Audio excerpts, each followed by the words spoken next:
Olá, estudantes, tudo bem? Eu sou a professora Elisiane e estou muito feliz de estar aqui com vocês hoje em mais uma proposta do programa Linhas do Conhecimento, que, seguindo os princípios de uma cidade educadora, transformam Curitiba numa grande sala de aula. Hoje, nós vamos falar um pouquinho mais sobre uma árvore que é muito importante para o estado do Paraná e para a nossa Curitiba também. Eu vou passar para vocês algumas imagens para ver se vocês descobrem qual é o nosso assunto. Vamos lá? Qual árvore será que nós vamos falar hoje? Será que é essa, com essas flores delicadas? Será que é essa linda árvore?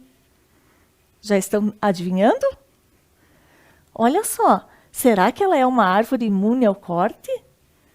Já descobriram? Quase, não é mesmo? Eu vou passar mais algumas imagens e tenho certeza que vocês vão adivinhar. E agora? Que será que tem a ver com essa ave? E com esses entalhes aqui, com esse artesanato? Já descobriram? Agora eu tenho certeza que na próxima imagem vocês vão adivinhar. Olha lá, já sabem, não é mesmo? Hoje nós vamos falar sobre a araucária, que é o pinheiro do Paraná. Eu vou dar aqui um tempinho para que vocês copiem a nossa proposta e os materiais que nós vamos utilizar.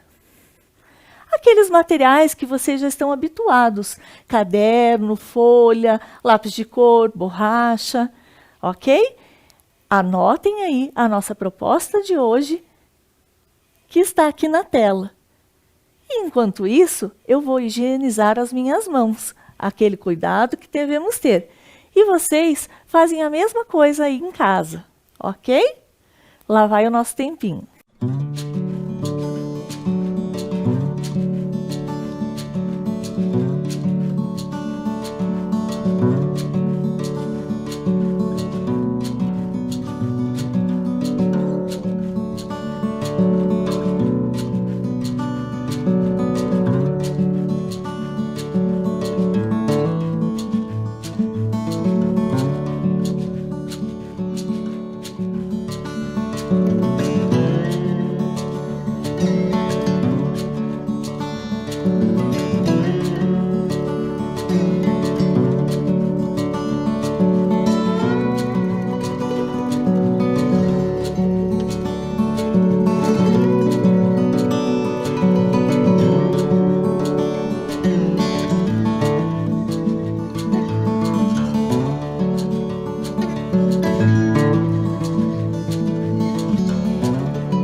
Então, vamos lá? Vamos continuar?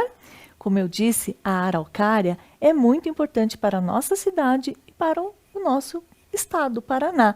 Tanto é que aqui ela é conhecida como Pinheiro do Paraná. É sobre esta araucária que nós vamos falar hoje. Árvore símbolo do Paraná. E vocês sabiam que existe árvore símbolo do Brasil? Vou mostrar para vocês. Olha só, o ipê amarelo. Muitas pessoas acham que é o pau-brasil, por causa do próprio nome do nosso país. Mas, na verdade, o ipê amarelo que é o símbolo do Brasil. Essa árvore belíssima foi escolhida como símbolo do Brasil por ser encontrada em várias regiões do nosso país. E em Curitiba existe um arbusto com lindas flores, que é o manacá.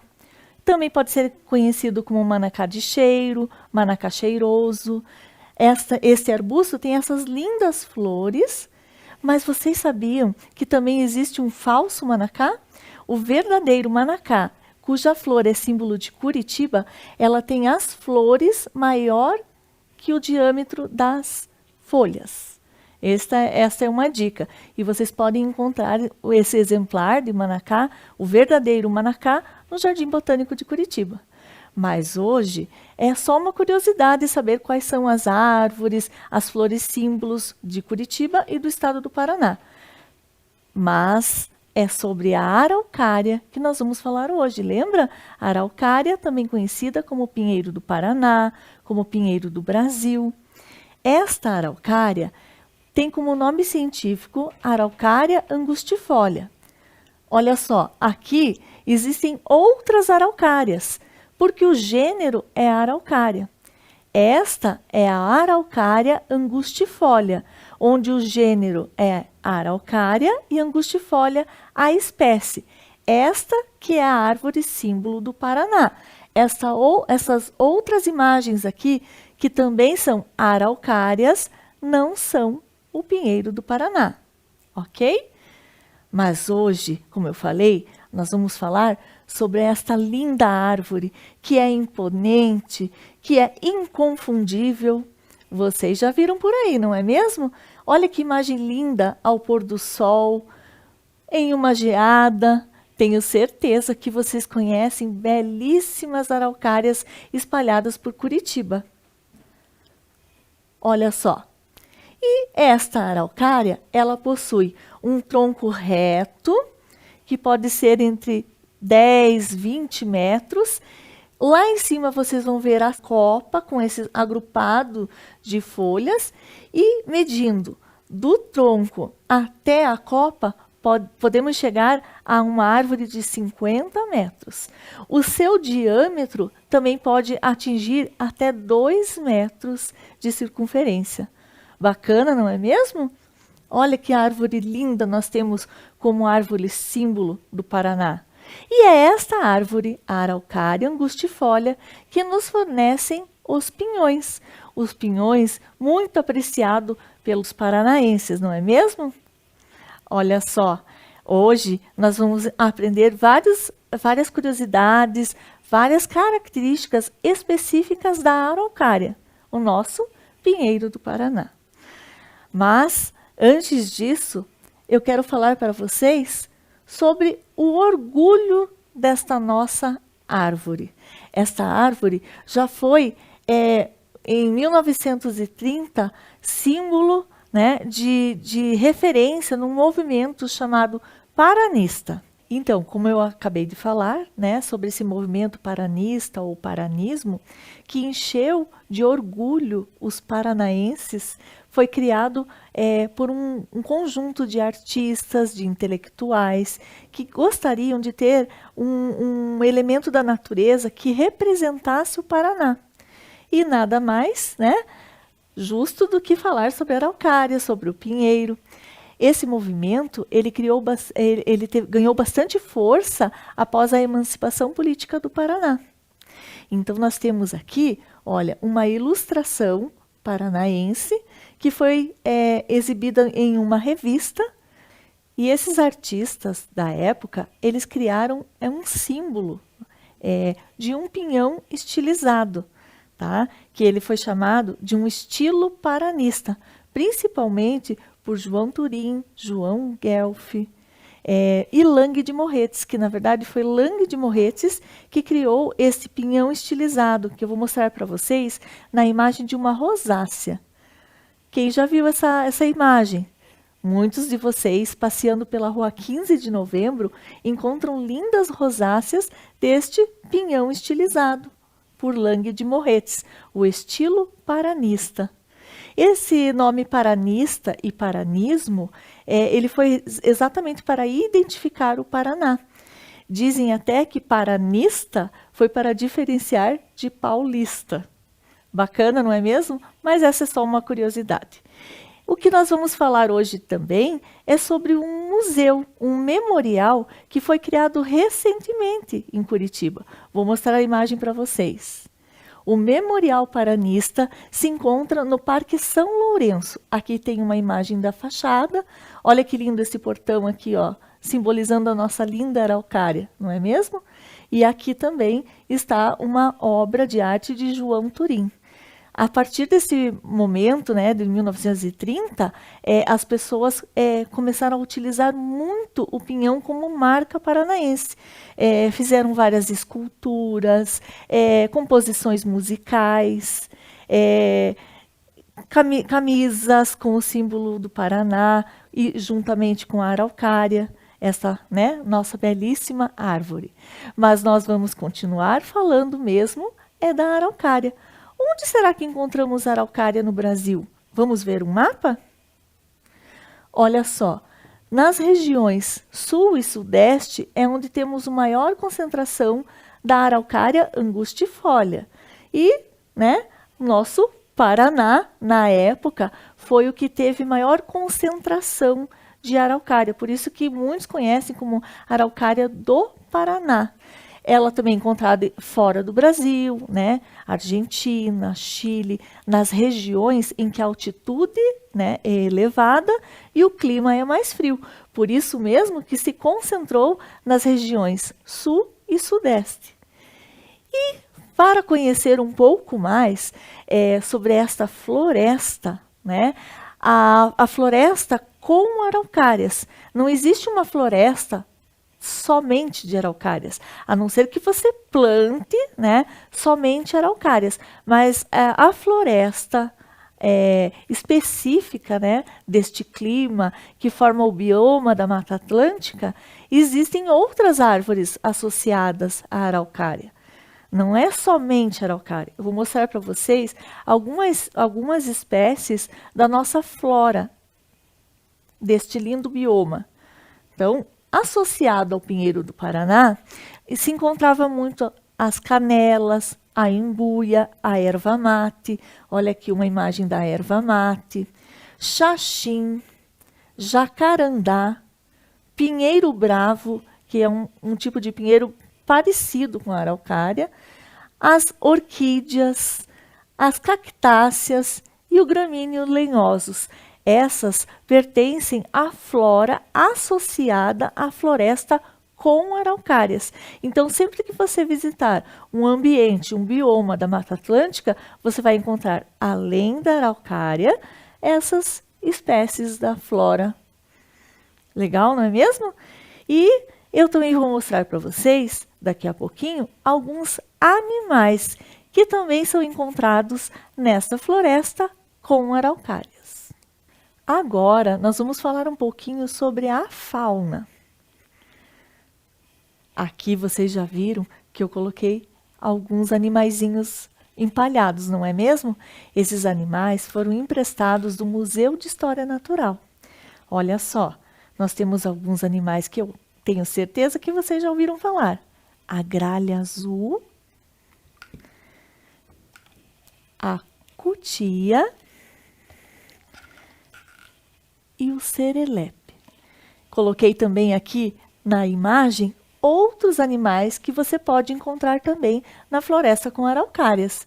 Olha só, o serelepe que está ali, o coati, o gato do mato, pica-pau, a nossa gralha azul, mico-leão dourado, jacu, jacutinga, tié-sangue, sanhaço, saíra, mono-carvoeiro, saguis, guariba e gato-ramos. Esses são os animais que você vai encontrar, geralmente, né? Você vai se deparar com esses animais em uma floresta com araucárias. Essa floresta ombrófila mista, que daqui a pouco eu vou falar para vocês. Mas, olha só, podemos encontrar papagaios. Olha o serelepe lá no topo da araucária. Mas, especificamente, eu quero falar um pouquinho mais sobre esses três animaizinhos, os que estão aqui, né? E mais este passarinho, um pequeno passarinho que se chama grimpeiro. E por ser tão pequenininho, as pessoas chamam de grimpeirinho. O grimpeirinho é um passarinho que gosta de ficar nas copas da araucária e que se alimenta de pequenos insetos, de larvas. E sabe de uma coisa? Este passarinho só é encontrado nas grimpas do pinheiro. Então, ele é endêmico desta floresta e especificamente da araucária. Significa que, se acabarmos com a araucária, nós também estaremos acabando com esse animal, levando ele até a extinção.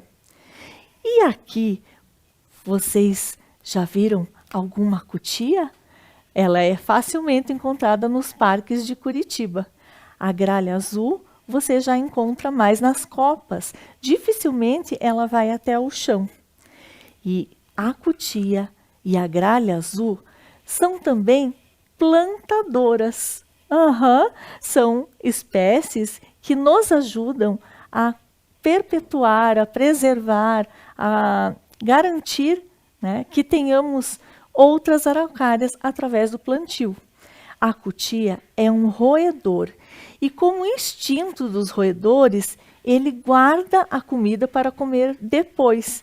Então, a cutia se utiliza aqui das suas patinhas e enterra alguns pinhões para comer depois. E o que acontece? Esses pinhões acabam com o tempo brotando. Legal, não é mesmo? Além dela se alimentar, ela é uma plantadora. Assim como a gralha azul. Existe até a lenda da gralha azul, que tenho certeza que os curitibanos e os paranaenses conhecem muito bem. Olha só que linda a gralha azul. A gralha azul se alimenta do pinhão e leva ele em seu bico. Às vezes, ela acaba derrubando. E este pinhão, ao entrar na terra, acaba então germinando e formando outros pinheiros, outros pinheirinhos, como dizem, né?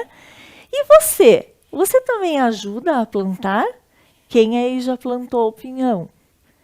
Ah, estou vendo que muitos já plantaram. Mas temos algumas dicas bem especiais para que você tenha sucesso nessa germinação. Eu vou agora pedir para vocês sentarem confortavelmente para assistir um vídeo, um pequeno vídeo explicando, dando algumas dicas para esse seu sucesso. Vamos lá? Nós estamos aqui no Horto da Municipal da Barreirinha, que pertence à Secretaria Municipal do Meio Ambiente. Vamos mostrar como cultivar uma muda de araucária. Ela é relativamente fácil.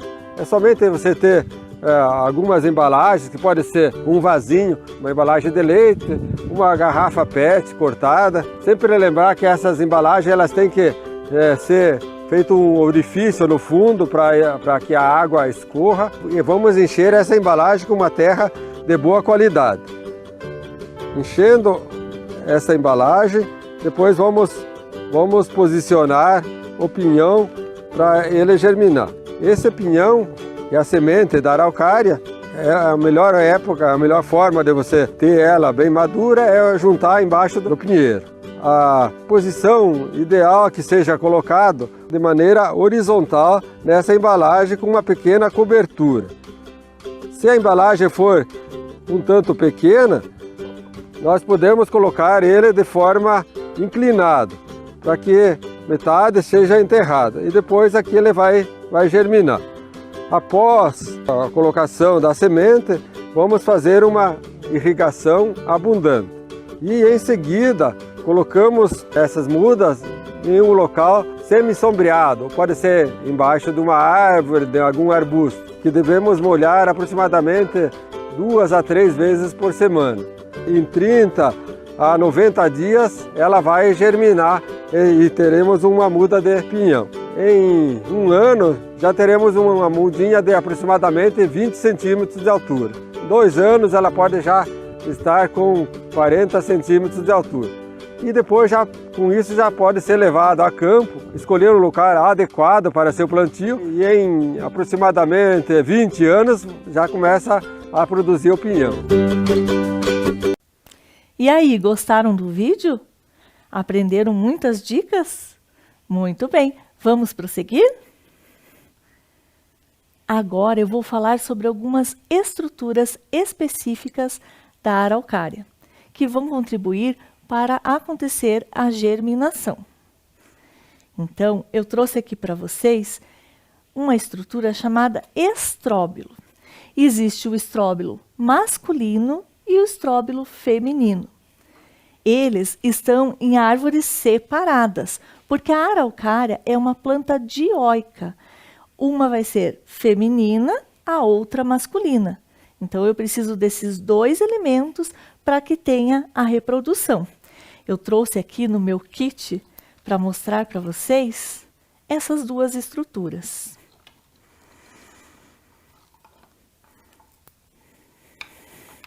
O estróbilo masculino, esse que vocês estão vendo aqui. Aqui ele já está mais velho, por isso que ele mudou a coloração, né? E aqui o estróbilo feminino. Você vai encontrar essas estruturas ou caída no chão, conforme o vento acaba derrubando, ou somente lá nas grimpas da araucária. Então, acima de 20 metros. Então, estróbilo masculino e estróbilo feminino. E eu vou contar para vocês como que acontece essa reprodução. Olha só, a reprodução acontece da seguinte forma. Eu vou explicar para vocês. É do estróbilo masculino que saem os grãos de pólen que vão fecundar o estróbilo feminino. Então, olha só, aqui eu tenho um pouquinho desses grãos de pólen. Esses grãos de pólen estão presentes no estróbilo masculino. E quando chegar a época, né, da sua maturação, ele vai ser lançado pelo vento até outra araucária que tenha o estróbilo feminino. E esses grãos de pólen, eles vão entrar nessa estrutura. Todos esses pedacinhos aqui vão receber os grãos de pólen. E é aqui que vai acontecer a fecundação. Então, lembrando, eu preciso de uma araucária macho e de uma araucária fêmea. Elas não precisam estar no mesmo terreno. Elas podem estar de 100 metros em diante. Então, recapitulando, sai do estróbilo masculino os grãos de pólen, que são levados pelo vento até o estróbilo feminino. Os grãos de pólen vão penetrar e vão fecundar essa estrutura. Vamos dizer assim, parecido com o que acontece, né, quando a mulher fica grávida. Então, esse estróbilo, ele vai começar a crescer de tamanho e vai virar essa estrutura. Olha como fica o estróbilo feminino fecundado. Então, este é o mesmo que este. Após a fecundação, acontece o crescimento. E o que será que tem dentro dessa pinha? Nas copas da araucária, vão se formar várias pinhas. E quando elas estiverem maduras, elas vão cair, né, desde a altura do pinheiro até o chão e vão acabar arrebentando. E o que que tem lá dentro? Vou mostrar para vocês. Os pinhões. Olha só, a pinha fecundada, madura, quando cai ao chão, arrebenta essas estruturas e nós temos os pinhões. Então, olha a quantidade de pinhões que você pode ter em uma pinha. Podem ter até 80 pinhões numa mesma pinha. E várias pinhas em toda a araucária. Quem gosta de pinhão? Eu também. O pinhão é apreciado por todos os curitibanos e paranaenses. E até mesmo por quem vem até a nossa cidade, o nosso estado, provar essa delícia. Mas será que todos os pinhões fecundaram? Não.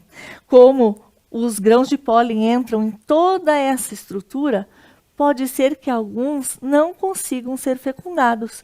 E é o que a gente chama de falsos pinhões, também conhecido por falhas. Aqui eu trouxe algumas estruturas, ó, que não conseguiram ser fecundadas. Quando a pinha arrebenta, você vai encontrar as duas estruturas. Você vai encontrar pinhões que foram fecundados e falhas, como o próprio nome já diz, falhou, não deu certo, não é mesmo?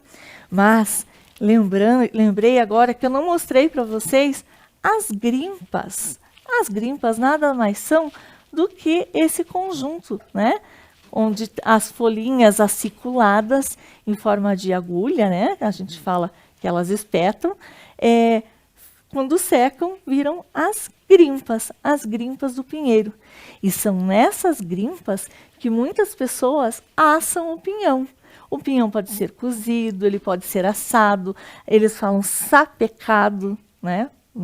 Nas grimpas, no sapê. Aprenderam bem como é que se dá a reprodução do pinheiro? Olha que linda essa imagem dos pinhões, não é mesmo? Mas vocês podem estar se perguntando, mas como que eu sei se a árvore que eu tenho lá no meu quintal, se ela é fêmea ou se ela é macho? Às vezes você não consegue ver se o vento não acabar derrubando essas estruturas. Então, temos um segredo para saber se é fêmea ou macho. Você deverá olhar no pé do pinheiro, porque se um dia ele produziu os pinhões e ao cair arrebentou e deixou as falhas, você vai encontrar essas estruturas no chão. Então você não consegue visualizar nas copas e sim no chão. E tem pessoas que já me falaram assim, por que que a minha araucária não dá pinhões? Eu já fiz de tudo, eu já troquei, já coloquei adubo, estou sempre esperando ter pinhões e não tem. É porque a sua araucária é uma araucária macho. Se você tiver só essas estruturas e em todo o quilômetro a sua circunferência não tiver araucária fêmea, você não vai ter essa germinação, porque o seu é uma araucária macho. Entenderam? Que bacana, não é mesmo? Então, como eu estava falando, as pessoas se perguntam, é fêmea ou macho? Como saber? Já expliquei para vocês que, às vezes nós não conseguimos ver aqui nas grimpas. Então, o segredo é olhar para o chão. E sabia que existe um mito onde muitas pessoas falam assim, eu sei como diferenciar. Se tiver mais fechado assim é macho, se tiver mais aberto assim é fêmea. Isso não tem nada a ver com as estruturas, com a reprodução, com estruturas feminina ou masculina. Na verdade, o formato, que a gente chama dos braços da araucária, tem a ver com a idade. Quando a araucária, está inserida numa mata e começa a crescer, ela, por ser uma planta que a gente chama heliófita, ela cresce em direção ao sol. E na mata fechada, ela está concorrendo com outras árvores de vários estratos, mais altas, mais baixas. Então, para que ela possa ir crescendo e se tornando adulta, ela cresce em direção ao sol, e quando ela passa do extrato das árvores, ela começa a abrir os seus galhos. No começo, então, a gente diz que ela tem um formato piramidal. Então, ela vai crescendo deste formato. E depois, ela abre e se transforma num candelabro, que é essa estrutura que vocês conhecem bem. Então, quanto mais nova, ela vai crescer piramidal. E depois, em formato de candelabro. E quanto mais velha, você pode encontrar os seus braços cada vez mais abertos. Então, aqui, olha, nós temos algumas araucárias adultas, certo? E daí ela só vai engrossar o seu tronco, envelhecendo, às vezes caem algumas estruturas. Então, é assim que acontece. Não tem nada a ver se ela é macho ou se ela é fêmea, ok? Então, aqui, olha, eu tenho um pezinho de araucária parecido com aqueles que vocês viram lá na plantação. Essa minha araucária aqui já tem 2 anos e eu gosto muito dela. E por falar, nessa majestosa araucária que tanto apreciamos, que tanto gostamos, devemos lembrar que ela é uma árvore imune ao corte, é proibido o seu corte, porém, pode-se justificar por que você precisa retirar aquela araucária do local. Então, daí vão ser chamados técnicos que vão analisar e você daí provavelmente vai se comprometer a ajudar no reflorestamento. Para cada araucária cortada, é necessário que 10 sejam repostas para manter esse equilíbrio, já que estamos falando de uma árvore ameaçada de extinção. Já faz muitos anos que ela foi incluída na lista vermelha, que a gente fala na botânica, das espécies da flora que estão ameaçadas de extinção. E por que tudo isso aconteceu? Porque houve um desmatamento acelerado. Pensa bem, a partir, né, de 1900 e 1910, houve um boom, né, de corte das araucárias. Por quê? As araucárias antigas, frondosas, lembra que a araucária ela está presente desde o tempo do Jurássico, né? Ela é uma árvore pré-histórica, então já existiam muitas araucárias. Os índios foram os primeiros a ter bastante contato com a araucária e dela, né, tirar o seu alimento. Só que os povos indígenas, eles sabiam usufruir, né, dos benefícios da araucária, mas ter sempre uma reserva. Então, como eu estava dizendo, né, a araucária propiciou, né, um grande avanço econômico. Por quê? Obteve-se muito lucro do corte das araucárias. Com apenas uma araucária frondosa, era possível construir uma casa inteira, tanto a estrutura externa quanto interna. Os utensílios, todos eram retirados da madeira da araucária, que é uma madeira macia, fácil de ser usada. E pensa, todos os utensílios necessários para os primeiros povoamentos foram tirados das araucárias. Araucárias que forneciam muita madeira. Com pequenas regiões de corte, você podia fazer muitas coisas. Lembra que naquela época, no Paraná, existia bastante erva mate. Então, essa madeira da araucária serviu até para fazer barricas, para acondicionar a erva mate. Foram construídos carroças, galpões, até palito de fósforo com a madeira da araucária. E o que aconteceu? Começaram a usar indiscriminadamente. Não estava sendo feito o reflorestamento, pensando que um dia ia acabar. Lembra que o crescimento da araucária é lento. Olha, desde que eu plantei, olha, 2 anos. E para que ela comece a fornecer os pinhões, leva de 12 a 20 anos. Na mata original mesmo, demora 20 anos para produzir pinhões. Então, eles começaram a cortar indiscriminadamente, né, uma exploração muito grande que ofereceu lucros, só que esse lucro até mesmo eram para poucos. Poucos se usufruíram, né, desse lucro da araucária. E a velocidade dessa destruição não deu conta da natureza se recompor.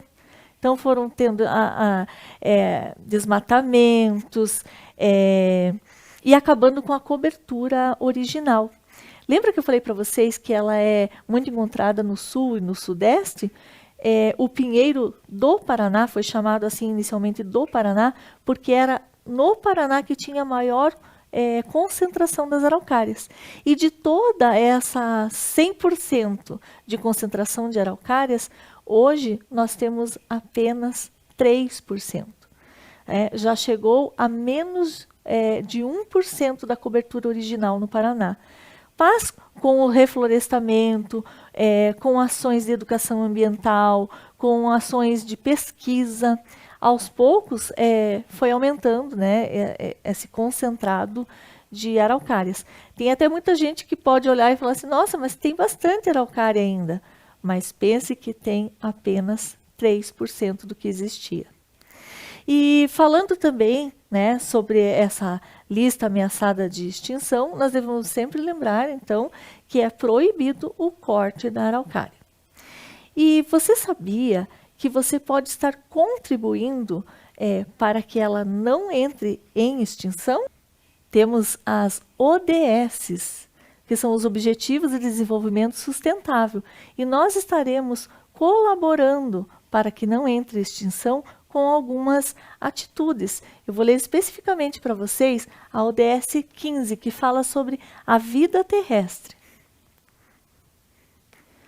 Olha lá, objetivo 15 da ODS: proteger, recuperar e promover o uso sustentável dos ecossistemas terrestres, gerir de forma sustentável as florestas, combater a desertificação, deter e reverter a degradação da terra e deter a perda da biodiversidade.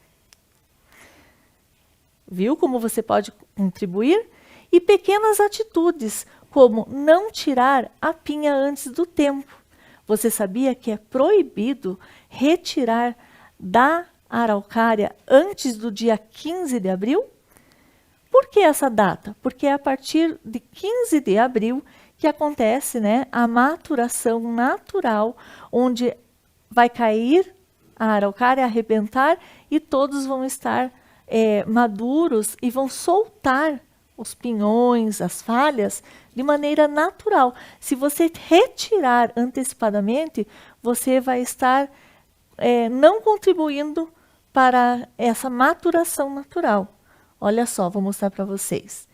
Então, nós estaremos preservando a floresta de araucárias se você não colher antes do tempo. Olha só, aqui tem a imagem de uma pinha que foi retirada antes do tempo. Ela precisa estar madura para germinar. Então, você contribuindo com a natureza, o curso natural vai acontecendo e não vamos estar interferindo, ok? E eu trouxe para vocês uma curiosidade. Sabia que teve um senhor que conseguiu fazer um bonsai de araucária? Vou mostrar para vocês. O senhor Renato está aqui exibindo a sua araucária. Ele demorou 25 anos para conseguir chegar, né, nesse formato de bonsai. Bacana, não é mesmo? Senhor Renato representou em um grande congresso a sua obra-prima, a sua araucária. Ele também é apaixonado pela araucária. E vocês, né, gostam de comer pinhões, como a gente já havia falado, e temos também a culinária. Olha lá, os nossos lindos pinhões, a semente da araucária, tão apreciado, cozido, assado. E você sabia que Curitiba já sediou chefes internacionais de cozinha para mostrar as suas delícias da culinária? Mais uma curiosidade, não é mesmo? Então vamos à atividade? Agora você vai pegar aquele material que você deixou separado. E que tal fazer uma linda ilustração sobre a araucária? Depois de ver vários elementos, conhecer um pouquinho mais, agora vou sugerir que você faça um lindo desenho. Você pode fazer uma ilustração em diversos ambientes. Você pode fazer, de acordo com o movimento paranista, uma rosácea, um pinhão estilizado, né? Você que vai ser o artista. E também, como sugestão, como você conhece algumas culinárias, né, paranaenses que utilizam o pinhão, com certeza você deve ter alguma receita especial. Que tal colocar essa receita no papel? Vamos lá? Olha só, registre no seu caderno uma receita que tenha como um dos ingredientes o pinhão. Vamos lá, mãos à obra?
Queria só também mostrar para vocês que existe muita literatura sobre o assunto. E você pode se aprofundar mais, pode plantar, não é mesmo? Agora, olha só, eu coloquei na tela e aqui na mesa algumas curiosidades de livros, livros de literatura infantil, juvenil, livros técnicos.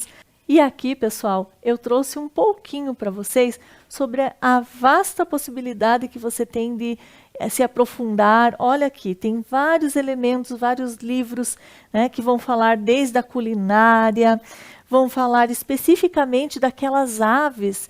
Lembra que são endêmicas da região, endêmicas da floresta com araucária? Olha o grimpeirinho aqui.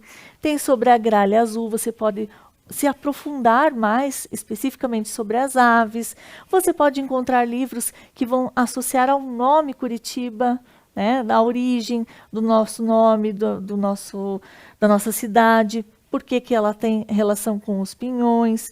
Você vai encontrar livros, né, de literatura infantil, que mostra para vocês o ciclo da araucária, todos os cuidados que nós devemos ter para a preservação. Nós temos livros técnicos que você vai encontrar bem detalhado, né, sobre a araucária. Temos livros de ilustração botânica, que você vai encontrar não só a araucária, mas belíssimas paisagens das árvores de Curitiba, as árvores imunes ao corte. Já tivemos publicações, já tivemos mostrando espaços de Curitiba específicos, né, sobre esse estilo paranista. Você vai encontrar um pouquinho sobre o folclore da região, sobre toda a importância que os paranaenses, né, ressaltaram das suas origens, né, memórias afetivas. Tenho certeza que você tem muitas memórias dessa belíssima árvore. E eu, pessoal, fico por aqui. Você pode encontrar livros nos Faróis do Saber, né? E a nossa aula terminou.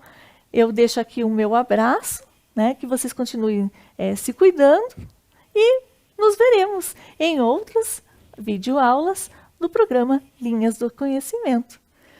Muito obrigada.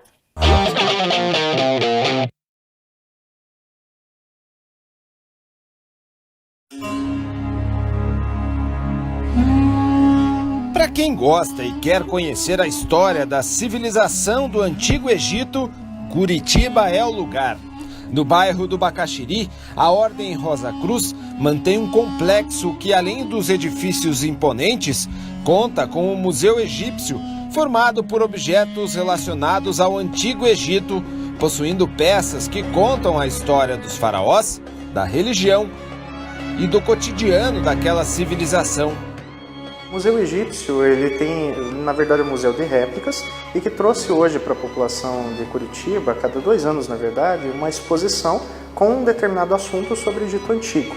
As pessoas tendem a pensar que o Egito Antigo eram somente aquelas grandes construções, mas nós esquecemos que foi uma civilização muito grande e que perdurou por cerca de 5.300 anos. E o passeio já começa pelo lado de fora, onde a própria arquitetura dos edifícios já nos remetem ao Antigo Egito. E você pode passear, inclusive, nesta alameda aqui, cercada de esfinges. As réplicas dos objetos relacionados ao Antigo Egito, cujos originais são conservados no acervo de diversos museus europeus, egípcios e norte-americanos, são fiéis.